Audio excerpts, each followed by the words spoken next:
नमस्कार दोस्तों, आप सभी का स्वागत है आपके अपने YouTube चैनल पे। दोस्तों मेरा नाम है अंशित भटनागर और आज के वीडियो में मैं आप सभी के साथ डिस्कस करने वाला हूँ क्लास 12th इकोनॉमिक्स के बारे में। दोस्तों लास्ट वीडियो में हमने डिस्कस करा था कि क्लास 12th इकोनॉमिक्स के अंदर आपका सिलेबस क्या है, डिफरेंट यूनिट्स के बारे में हमने बात करी थी और साथ ही साथ में डिफरेंट बुक्स के बारे में। तो क्लास 12th इकोनॉमिक्स के अंदर दो इंपॉर्टेंट बुक है, एक है आपकी मैक्रो इकोनॉमिक्स और दूसरी आपकी इंडियन इकोनॉमिक डेवलपमेंट। तो दोस्तों हम अपने सेशन को स्टार्ट करने वाले हैं आपके इंडियन इकोनॉमिक डेवलपमेंट के साथ। ठीक है, बहुत ही इजी बुक है, सबसे ज्यादा इजी चैप्टर्स हैं इस बुक के अंदर। ठीक है, आसानी से समझ में आएगा। तो दोस्तों वीडियो को स्टार्ट करें इससे पहले मैं आप सभी को रिकमेंड करूंगा कि आप अपने कॉपी और अपने पेन को अपने पास लेके बैठे, क्योंकि वीडियो के अंदर मैं सिर्फ और सिर्फ आपको चैप्टर डिस्क्रिप्शन नहीं देने वाला हूं। चैप्टर तो हम डिस्कस करने ही वाले हैं, साथ ही साथ में मैं आप सभी की हेल्प करने वाला हूं आपके अपने पर्सनल नोट्स बनाने में। ठीक है, तो वीडियो को डिस्कस करते करते मैं कुछ पॉइंट्स बोलूंगा जो आप मार्क कर सकते हो और उससे आपको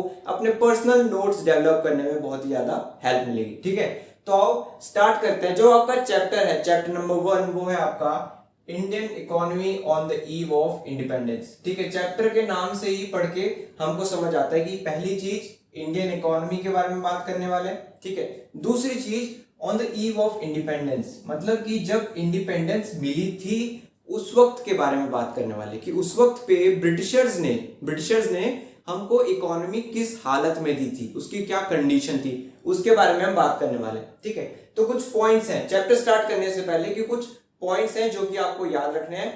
पहला पॉइंट है state of India's economy prior to independence.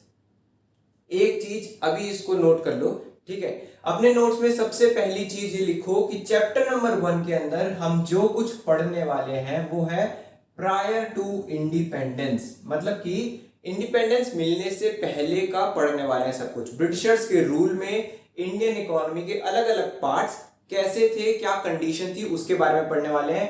1947 से पहले का होने वाला है सब कुछ, 1947 के बाद का कोई भी स्टेट हम नहीं पढ़ने वाले। दूसरी चीज origin of British rule, British rule कब आया, ब्रिटिशर्स ने अपने रूल को कब एस्टैब्लिश करा। तो आप देखोगे 1 मार्कर के अंदर इसको नोट कर सकते हो कि उनके एम्पायर की फाउंडेशन रखी गई थी 1757 में।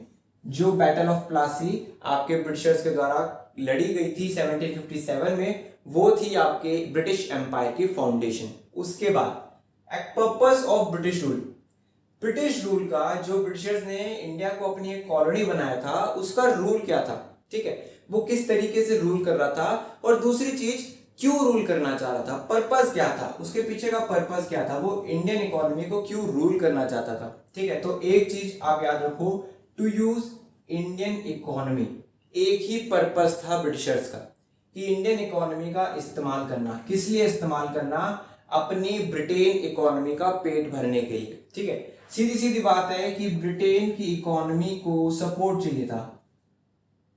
ठीक है, ब्रिटेन की इकोनॉमी को सपोर्ट लेने के लिए उन्होंने क्या करा, उन्होंने ली मदद इंडियन इकोनॉमी की।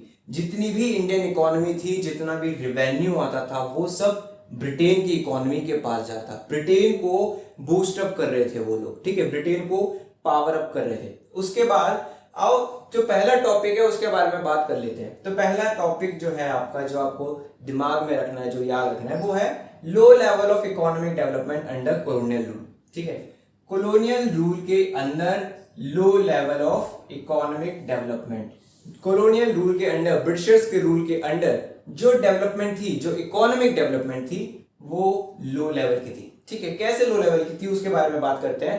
तो आप देखोगे ब्रिटिशर्स के आने से पहले हमको बहुत से ऐसे टेक्स्ट मिलते हैं जिसके अंदर मेंशन करा गया इंडियन इकोनॉमी के बारे में कि इंडियन इकोनॉमी एक प्रॉस्पेरस इकोनॉमी थी, एक इंडिपेंडेंट इकोनॉमी थी, एक सेल्फ रिलायंट इकोनॉमी थी, एग्रेरियन इकोनॉमी थी। ये तो हम सभी जानते हैं कि इंडियन इकोनॉमी स्टार्टिंग से ही एक एग्रेरियन इकोनॉमी रही है, कि एग्रीकल्चर के ऊपर ही उसका मेन फोकस या कह लीजिए न्यूक्लियस रहता है। ठीक है, और साथ ही साथ में handicraft industries, handicraft industries, Indian की जो हैंडीक्राफ्ट इंडस्ट्रीज थी उसकी बहुत ही ज्यादा मांग थी। ठीक है, उसकी बहुत ही ज्यादा वैल्यू थी ऑल ओवर द वर्ल्ड, पूरे वर्ल्ड के अंदर हैंडीक्राफ्ट इंडस्ट्रीज की बहुत ही ज्यादा वैल्यू थी। आपकी कह लीजिए कॉटन या सिल्क टेक्सटाइल हो गए, ठीक है, आपके बास्केट मेकिंग हो गए, या किसी भी पर्टिकुलर कंडीशन के अंदर जो हैंडीक्राफ्ट इंडस्ट्रीज थी वो बहुत ही ज्यादा वैल्यूएबल थी। ठीक है, तो मतलब कि ब्रिटिशर्स के आने से पहले तो हमारी इकोनॉमी बहुत अच्छी थी, सेल्फ रिलायंट थे, इंडिपेंडेंट थे, अच्छी खासी इकोनॉमी चल रही थी, प्रॉस्पेरस इकोनॉमी थी। लेकिन उनके आने के बाद एक चेंज आ गया कि उन्होंने इंडियन इकोनॉमी को सप्लायर ऑफ रॉ मटेरियल और कंज्यूमर ऑफ फिनिश गुड्स बना दिया। ठीक है, मतलब कि आपके जो रॉ मटेरियल थे, इंडियन इकोनॉमी के जो नेचुरल रिसोर्सेज थे, जो रॉ मटेरियल थे, वो जाने लग गए थे ब्रिटेन जाते थे। और ब्रिटेन से जो फिनिश गुड था, ठीक है, जो गुड था, जो आखिरी का जो फिनिश प्रोडक्ट आता है, ठीक है, वो कहाँ आता था? वो आता था इंडियन इकोनॉमी में। ठीक है, तो मतलब कि इंडिया में अब कुछ नहीं हो रहा था, इंडिया में प्रोडक्शन बिल्कुल नहीं हो रहा था। जो रॉ मटेरियल था वो सारा ब्रिटेन जा रहा था, और जो ब्रिटेन से प्रोडक्ट बनते थे, जो फाइनल गुड आता था, वो सारा आपका इंडियन इकोनॉमी में आता था। इंडियन इकोनॉमी में उसको बेचा जाता था, फोर्स करा जाता था, क्योंकि यहाँ पे तो हैंडीक्राफ्ट इंडस्ट्रीज को बंद करा दिया गया था, हैंडीक्राफ्ट इंडस्ट्री डिटोरिएट हो गई थी। तो मतलब कि अब कुछ ना कुछ तो चाहिए था जो इंडियंस को सस्टेन करे। तो वो कौन थे? वो थे आपके फिनिश गुड्स, जो कि ब्रिटेन से आए थे। ठीक है, उसके बाद एक इंपॉर्टेंट टॉपिक जो इस चैप्टर के अंदर है, ठीक है, वो है आपका एग्रीकल्चरल सेक्टर। मतलब कि on the eve of independence से पहले आपका एग्रीकल्चरल सेक्टर कैसा था, इंडिया का एग्रीकल्चरल सेक्टर कैसा था? जैसे मैं बार बार मेंशन कर चुका हूं कि एग्रीकल्चर सेक्टर स्टार्टिंग से ही एक न्यूक्लियस था। ठीक है, वो स्टार्टिंग से ही न्यूक्लियस रहता है कि एग्रीकल्चर के ऊपर ही इंडियन इकोनॉमिक बेस थी, इंडियन इकोनॉमी का बेस ही आपका एग्रीकल्चरल सेक्टर था। ठीक है, तो लेकिन अगर एग्रीकल्चरल सेक्टर के बारे में बात करें कि इंडियन इकोनॉमी का जो एग्रीकल्चरल सेक्टर था कॉलोनियल रूल के अंदर, वो किस तरीके से चल रहा था, किस तरीके से रहता था? तो पहली चीज, rural and agricultural in character. Indian economy starting से ही रूरल और एग्रीकल्चरल रही है कैरेक्टर के अंदर, एग्रीकल्चर के ऊपर बेस रहता है, रूरल वे के अंदर, विलेज लाइफ के अंदर ज्यादा बिलीव करते हैं लोग। ठीक है, 85% ऑफ जो पॉपुलेशन थी इंडिया की उस समय पे, 85% जो पॉपुलेशन थी वो किस पे सब्सिस्ट करती थी? वो सब्सिस्ट करती थी एग्रीकल्चर के ऊपर। डायरेक्टली और इनडायरेक्टली 85% जो पॉपुलेशन थी वो एग्रीकल्चर के ऊपर ही सब्सिस्ट कर रही थी। ठीक है, ये बात नोट करने की है। लेकिन उसके बाद भी एक चीज नोट करो कि no self sufficiency in food and raw material for industry. ना ही इंडिया उस वक्त पे अपने लिए फूड जनरेट कर पा रहा था, ना ही इंडस्ट्रीज के लिए रॉ मटेरियल जनरेट कर पा रहा था। मतलब कि दोनों ही एरियाज में, दोनों ही सेक्टर्स में इंडिया सेल्फ सफिशिएंट नहीं था। अरे जब किसी एक कंट्री की 85% पॉपुलेशन एक पर्टिकुलर सेक्टर के अंदर एंगेज है, तब भी वो इन सभी चीजों के अंदर अगर सेल्फ सफिशिएंट नहीं है, तो कहीं ना कहीं तो प्रॉब्लम आ रही है, कहीं ना कहीं तो गलत काम हो रहा है। ठीक है, तो यहां पे देखो जो पर्टिकुलर पॉइंट्स आपको मेंशन करने हैं, जो आप नोट्स में लिख सकते हो, वो ये है कि हम सभी कुछ प्रायर टू इंडिपेंडेंस पढ़ रहे हैं। ठीक है, ये आपके 1 मार्कर्स हो गए।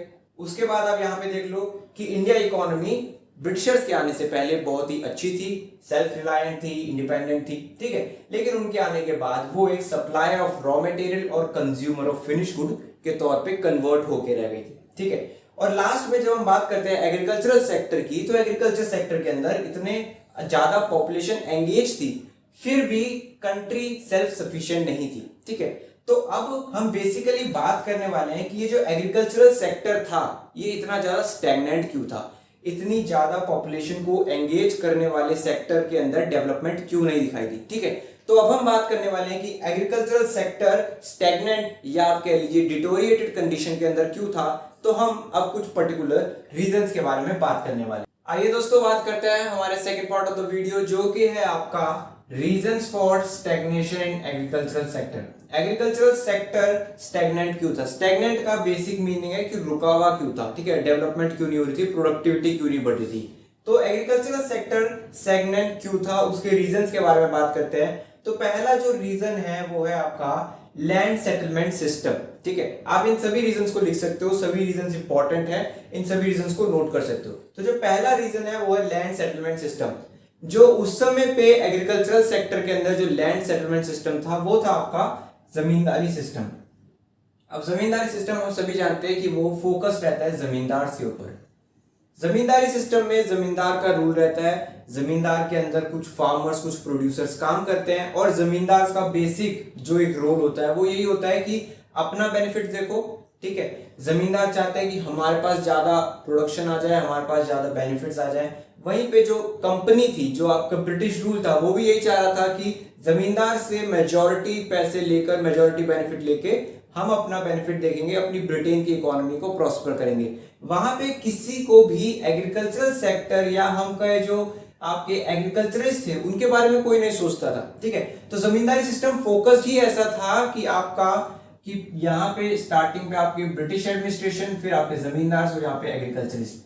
एग्रीकल्चरिस्ट से ज्यादा बेनिफिट लेना चाहता था जमींदार, और जमींदार से ज्यादा बेनिफिट लेना चाहते थे ब्रिटिशर्स। ठीक है, और इसके चक्कर में जो एग्रीकल्चरिस्ट थे वो धीरे धीरे रूइन होते चले गए, उनकी कंडीशन बिगड़ती चली गई, और उसकी वजह से एग्रीकल्चर सेक्टर स्टैग्नेंट रह गया। उसके बाद सेकंड रीजन क्या था? सेकंड रीजन था commercialisation of agriculture. Commercialisation of agriculture का मतलब है कि जो एग्रीकल्चरल प्रोड्यूस है, जो प्रोडक्शन होता है, उसको बेच दो। ठीक है, अब आपका जो फोकस था वो सेल्फ सब्सिस्टेंस पे नहीं था, अब वो फोकस हो गया था आपके मार्केट के ऊपर। ठीक है, कि मार्केट के अंदर बेचना है और वहां से बेनिफिट लेना है। तो एग्रीकल्चरल प्रोड्यूस को कमर्शियलाइज कर दिया गया था। ठीक है, क्या कर दिया गया था? Sale of crops in the market. अब जो दिमाग था, अब जो फोकस था, वो सेल्फ सफिशिएंसी से हटकर, सेल्फ सब्सिस्टेंस से हटकर फोकस चला गया था मार्केट के अंदर क्रॉप्स को कैसे बेचे। उन क्रॉप्स को लगाते हैं जो जिसकी मार्केट के अंदर ज्यादा डिमांड है। ठीक है, आप देखोगे कैश क्रॉप्स, ये जो पर्टिकुलर क्रॉप्स थे जिनको मार्केट्स में बेचा जाता था, जिनकी डिमांड हाई थी, उनको दूसरे तौर पे कहा जाता है कैश क्रॉप। ठीक है, इसको वन मार्कर के अंदर नोट कर सकते हो, कैश क्रॉप्स के एग्जांपल दे तो कॉटन और जूट दोनों ही आपके कैश क्रॉप्स हैं। अब कैश क्रॉप्स होते क्या हैं? कैश क्रॉप्स की एक इंपॉर्टेंस होती है कि इनका इस्तेमाल ब्रिटिश इंडस्ट्रीज के अंदर करा जाता है। ठीक है, ब्रिटेन के अंदर जो बड़ी बड़ी इंडस्ट्रीज है, इनका इस्तेमाल वहां पर होता है। अब ब्रिटिश एडमिनिस्ट्रेशन फोकस करना चाहती थी इन प्रोडक्ट्स के ऊपर, इन क्रॉप्स के ऊपर, कि एग्रीकल्चरिस्ट इनको ज्यादा से ज्यादा ग्रो करे, ताकि जो हमारी ये जो क्रैश क्रॉप्स है ये हमारी इंडस्ट्रीज को बूस्ट अप करे। ठीक है, तो मतलब अब shifting from food crops to cash crops, जो फूड खाए जाते हैं आपके राइस, व्हीट, ग्रेन्स, अब वहां से हटकर कैश क्रॉप्स के ऊपर आ गया था, जो कि इंडस्ट्रीज के अंदर इन्वेस्ट करा जाता है। ठीक है, इसके बाद जो थर्ड रीजन था उसके बारे में बात करते हैं। थर्ड रीजन है आपका लो लेवल ऑफ प्रोडक्टिविटी। अब जब आपके एग्रीकल्चरिस्ट खुद इन्वेस्ट नहीं कर रहे हैं एग्रीकल्चर के अंदर, ना ही जमींदार कर रहा है, ना ही ब्रिटिश एडमिनिस्ट्रेशन कर रही है, ज्यादा से ज्यादा फोकस करा जा रहा है इन क्रॉप्स के ऊपर। ठीक है, तो ये जो फूड क्रॉप्स है इनकी प्रोडक्टिविटी तो ऑब्वियसली डाउन जाएगी, ये तो ऑब्वियसली डाउन जाएंगे। ठीक है, तो जो प्रोडक्टिविटी थी वो लो थी। ठीक है, प्रोडक्टिविटी, जो प्रोडक्शन हो रहा था एग्रीकल्चरल लैंड से, वो ज्यादा नहीं था, वो अच्छा नहीं था। क्यों? क्योंकि लो लेवल ऑफ टेक्नोलॉजी। उस समय पे एक तो वैसे ही इतनी एडवांस टेक्नोलॉजी मिलती नहीं थी, और इंडिया के अंदर उस टेक्नोलॉजी को लाना था तो कहीं ना कहीं से इन्वेस्टमेंट चाहिए थी, पैसे चाहिए थे, और पैसे लगाने के लिए कोई तैयार नहीं था। फार्मर्स के पास थे नहीं, जमींदार चाहते नहीं थे, और ब्रिटिशर्स को लगाने की जरूरत नहीं थी, क्योंकि अपना बेनिफिट तो आ ही रहा था, अपना प्रॉफिट तो आ ही रहा था। उसके बाद इरिगेशन फैसिलिटीज भी कोई अच्छी नहीं थी। सिर्फ और सिर्फ बारिश के ऊपर, रेन के ऊपर डिपेंडेंट आ जाता था कि बारिश आएगी तो इरिगेशन हो जाएगी, नहीं हुई तो क्रॉप फेलियर हो जाएगा, ज्यादा से ज्यादा क्या होगा। ठीक है, तो लोगों के पास इरिगेशन फैसिलिटीज भी मौजूद नहीं थी। साथ ही साथ में उस समय पे फर्टिलाइजर्स का भी इतना इस्तेमाल नहीं होता था जिससे प्रोडक्टिविटी के अंदर एक बूस्ट आ सके। ठीक है, तो वहां पे आप देखोगे जब फर्टिलाइजर्स का इस्तेमाल नहीं है, टेक्नोलॉजी नहीं है हमारे पास, इरिगेशन फैसिलिटीज नहीं है हमारे पास इतनी अच्छी, तो प्रोडक्टिविटी तो ऑब्वियसली डाउन जाएगी।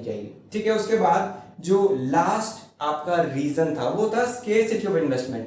ठीक है, लोग इन्वेस्ट नहीं कर रहे थे, एग्रीकल्चरल सेक्टर के अंदर इन्वेस्ट नहीं करा जा रहा था। किसी भी सेक्टर के अगर बारे में बात करो तो उसको बढ़ा सकते हो, उसको डेवलप कर सकते हो तब जब उसके अंदर कोई इन्वेस्टमेंट करो। इन्वेस्टमेंट करोगे तभी तो प्रॉफिट आएगा। जब इन्वेस्टमेंट ही नहीं होगा तो एग्रीकल्चरल सेक्टर या कोई भी पर्टिकुलर सेक्टर स्टैग्नेंट तो होना ही था, उसने रुकना था, उसकी डेवलपमेंट जरूर रुकनी थी। ठीक है, तो नो रिसोर्सेज टू फार्मर के पास तो भाई रिसोर्सेज था ही नहीं, क्योंकि सारा रिसोर्सेज तो जमींदार ले गए थे। उनके पास तो अपनी सेल्फ सफिशिएंसी भी नहीं हो पा रही थी, वो अपने आप को सेल्फ सब्सिस्ट भी नहीं कर पा रहे थे, तो इन्वेस्टमेंट कहां से करते। जमींदार करना चाहते नहीं थे, क्योंकि जमींदार के पास भले ही बेनिफिट बचता था लेकिन वो इतना ज्यादा नहीं बचता था कि वो अपनी लीजर एक्टिविटीज को भी फॉलो कर पाए और आपके ब्रिटिश एडमिनिस्ट्रेशन को भी पे कर पाए। ठीक है, तो जो बेनिफिट था वो किसके पास जा रहा था? ब्रिटिशर्स के पास। और ब्रिटिशर्स को इन्वेस्ट करने की तब तक जरूरत नहीं थी, तब तक उनका प्रॉफिट, उनका बेनिफिट रेगुलरली उनके पास आता रहता था। ठीक है, तो मतलब कि एग्रीकल्चरल सेक्टर स्टैग्नेंट था इन 4 रीजंस की वजह से। ठीक है, तो दोस्तों वीडियो का जो फोकस है हमारे, ठीक है, आज की वीडियो का जो फोकस है वो आप देखोगे एग्रीकल्चरल सेक्टर के ऊपर है कि इंडियन इकोनॉमी का जो एग्रीकल्चरल सेक्टर था उसकी क्या कंडीशन थी, वो स्टैग्नेंट क्यों था और स्टैग्नेंट होने के क्या रीजंस थे, उसके बारे में हमने बात करी है। ठीक है, वीडियो अच्छी लगी है तो वीडियो को लाइक करो और अपने सभी दोस्तों के साथ शेयर करो, और अगर चैनल पे नए हो तो चैनल को सब्सक्राइब करना मत भूलना। ठीक है दोस्तों, इस वीडियो को यहीं पे रैप अप करते हैं। नेक्स्ट वीडियो में हम चैप्टर नंबर 1 के ही नेक्स्ट टॉपिक के साथ स्टार्ट करेंगे।